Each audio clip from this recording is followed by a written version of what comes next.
Greetings, friends! My name is Pavel Stelmach, and I'm glad to present for you the new episode of our daily wrap-up series. Volodymyr Zelenskyy left the territory of Ukraine for the first time since the beginning of the full-scale war. He went to one of the main Ukrainian allies, the United States of America.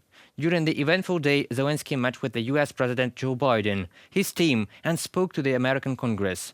The importance of this trip cannot be overestimated, because the American Parliament can allocate an additional $40 billion for our support. In addition, Joe Biden has already decided to provide an additional $1.85 billion to aid of Ukraine. 300 days since Putin launched an unprovoked, unjustified, all-out assault on the free people of Ukraine. 300 days of Ukrainian people showing Russia and the world their steel backbone, their love of country, and their unbreakable determination, and I emphasize unbreakable determination, to choose their own path. We provide a steady stream of defensive weapons, including air defense systems and artillery, ammunition, and so much more. And we've not done it alone. From the very beginning, the United States rallied allies and partners from around the world to stand strong with Ukraine and impose unprecedented, and I emphasize unprecedented, sanctions and export controls on Russia, making it harder for the Kremlin to wage this brutal war. We should be clear about what Russia's doing. It is purposefully attacking Ukraine's critical infrastructure, destroying the systems that provide heat and light to the Ukrainian people during the coldest, darkest part of the year. Russia is using winter as a weapon, freezing people, starving people, and together, I have no doubt, we'll keep the flame of liberty burning bright, and the light will remain and prevail over the darkness. In the new support package, the most important thing is the battery of the Patriot air defense system, additional ammunition for HIMARS, 500 high-precision 155mm shells, 10 122mm mortar systems, and 10,000 mines for them, 10 82mm mortar systems, 10 60mm mortar systems, 37 Cougar armed vehicles, 120 Humvees, 6 light armored vehicles, HARM missiles, high-precision aviation ammunition, more than 2,700 units, more than 2,700 units of grenade launchers and small arms, night vision devices and optics, Claymore anti-personnel mines, communication equipment, individual armor, 45,000 1.52mm shells, 20,000 1.22mm shells, 50,000 missiles for the BM-21, 100,000 1.25mm tank shells, satellite terminals, funding for training, maintenance and support. And this was not still the Lend-Lease. However, Volodymyr Zelensky's trip itself is a historical event, and it was organized accordingly. After all, the day before the meeting with Biden, the Ukrainian president visited the front line, and not just the front line, but in the most fierce direction, in Bakhmut, where our defenders protect the common values of the Western world, freedom and the right to life. Moreover, Zelenskyy brought Joe Biden the Cross of Combat Merit, award from the Ukrainian captain of the HIMARS battery, that is, a person who currently works on American equipment, handed over his award to the American president, to express gratitude for providing such a powerful weapon. And already in the Congress, Volodymyr Zelenskyy handed over the flag of Ukraine from Bakhmut's defenders to the American congressman. The fighters gave our flag and asked to pass it on to those whose decisions are very important for Ukraine. And indeed, the US support is very important for all of Ukrainians. We'll celebrate Christmas. Celebrate Christmas, and even if there is no electricity, the light of our faith in ourselves will not be put out. If Russian missiles attack us, we'll do our best to protect ourselves. If they attack us with Iranian drones and our people will have to go to bomb shelters on Christmas Eve, Ukrainians will still sit down at the holiday table and cheer up each other. And we don't have to know everyone's wish, as we know that all of us, millions of Ukrainians, wish the same: victory. Only victory.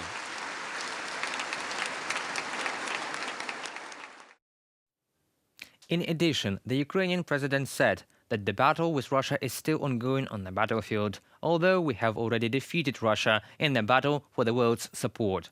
The current war is a battle not only for land, for one or another part of Europe. This is a battle not only for the life, freedom and safety of Ukrainians or any other people that Russia seeks to conquer. This is a battle for what kind of world our children and grandchildren will live in.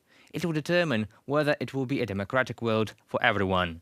And next year is a crucial time, the time when Ukrainian courage and American determination must guarantee the future of our freedom. Freedom of people who stand for their values. It seems to me that we will learn a lot of interesting things about Zelensky's trip in the coming months.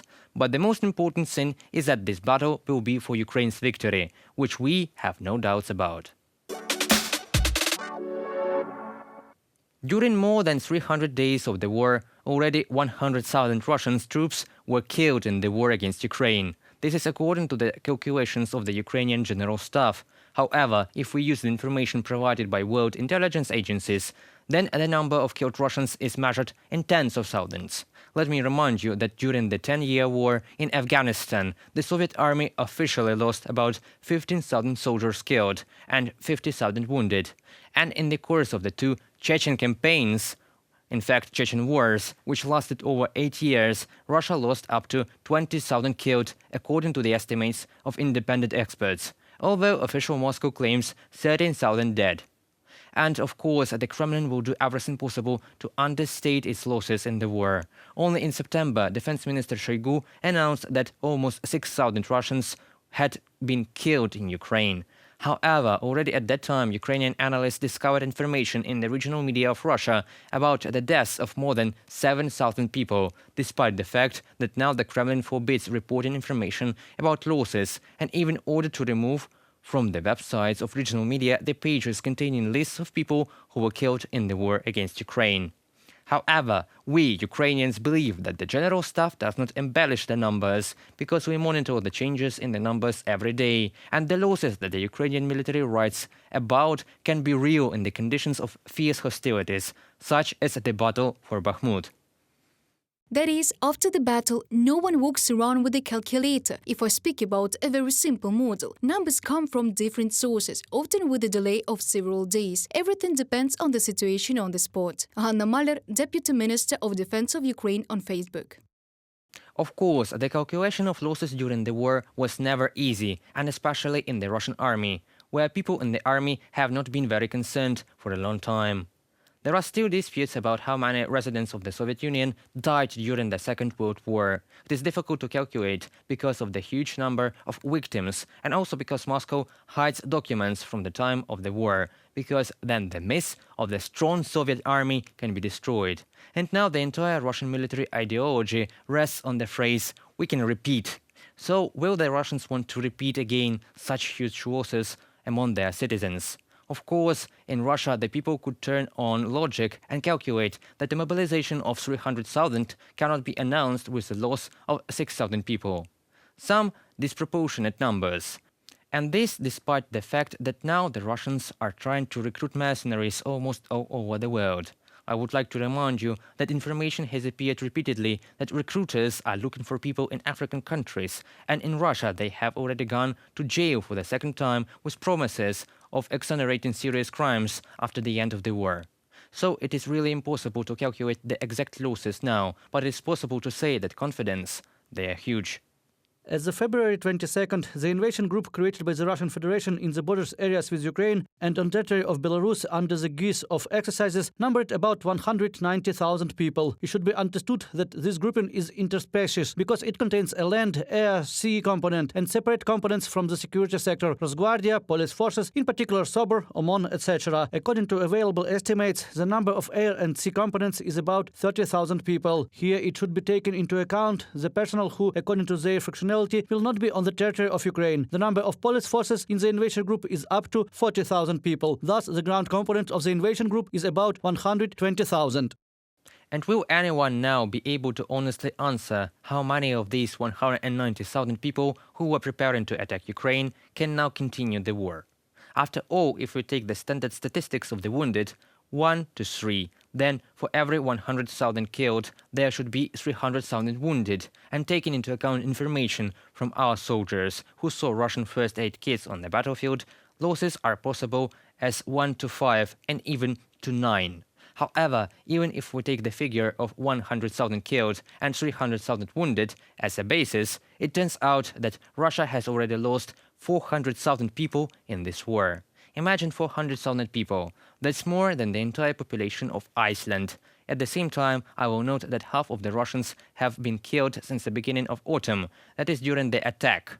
The Russians lost fewer soldiers than after the Ukrainians began to reclaim their territory.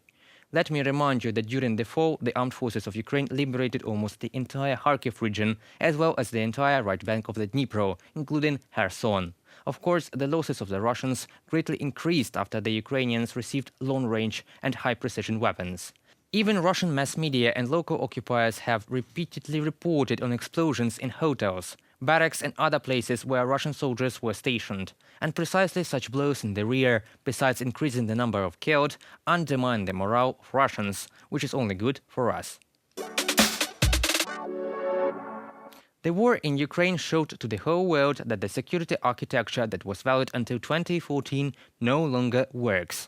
And if until this year international organizations found some words and phrases to make some concerns for the captured territory of Crimea and Donbass, then after the full-scale invasion of Ukraine, no one will be able to find the words. Well, that is, you can find, but these will not be the words that describe international law or world security. But it will be more like trying not to start a nuclear war, because I have the opinion that if Russia didn't have nuclear warheads, then the support of Ukraine would be even greater, and the victory would be faster.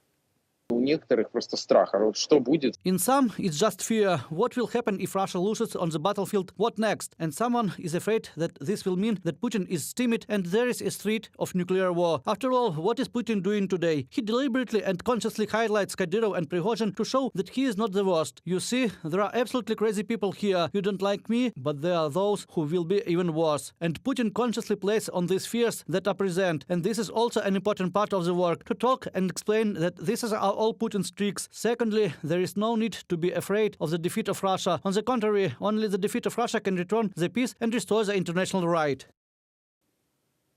And what the world will be like after Ukraine's victory is worth thinking about right now. It is necessary to make a revision of the global security architecture. After all, Russia's long-planned invasion of Ukraine reveals that the current global security architecture proved to be ineffective and needs to be revised.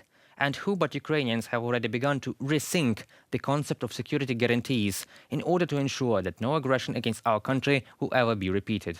After all, in the 1994, the Budapest Memorandum, the US, the UK and Russia committed to respect the independence, sovereignty and existing borders of Ukraine and to refrain from the threat or use of force against it. Such assurances played a key role in persuading Ukraine to give up what amounted to the world's third largest nuclear arsenal. Russia blatantly violated the Budapest Memorandum, which shows that any agreements with Russia cannot be trusted at all, and therefore the new architecture must be built on security, which is not promised by each country individually, and the world community must punish the violator of international laws. And for this, the world must unite. In light of Russia's attempts to destroy Ukraine, if the West wants to stand against territorial aggression, it needs to involve non-Western power blocs within the joint defense architecture. Building on NATO's Mediterranean dialogue would secure the Mediterranean and link North Africa to Europe. It obviously isn't possible to extend NATO membership to all friendly nations, and nor should it be attempted. But the West, and particularly the United States, could encourage the creation of sister organizations, including a South Atlantic Treaty Organization, an organization in the Middle East for the Abraham Accords countries, and similar bodies in Southeast Asia and Africa for nations who share the ideals of Westphalian sovereignty. Mohammed Amarsi, the chair of the International Advisory Council for the British Asian Trust, in his article for the Foreign Policy Research Institute.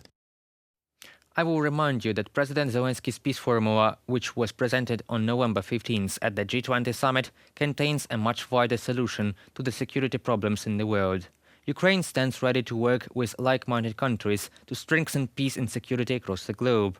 10 elements of the peace formula include nuclear safety, food security, energy security, release of all prisoners and deported persons, implementations of the UN Charter and restoration of Ukraine's territorial integrity, full withdrawal of Russian troops and ceasing of hostilities, restoration of justice, encountering genocide, preventing escalation and ensuring that aggression does not repeat.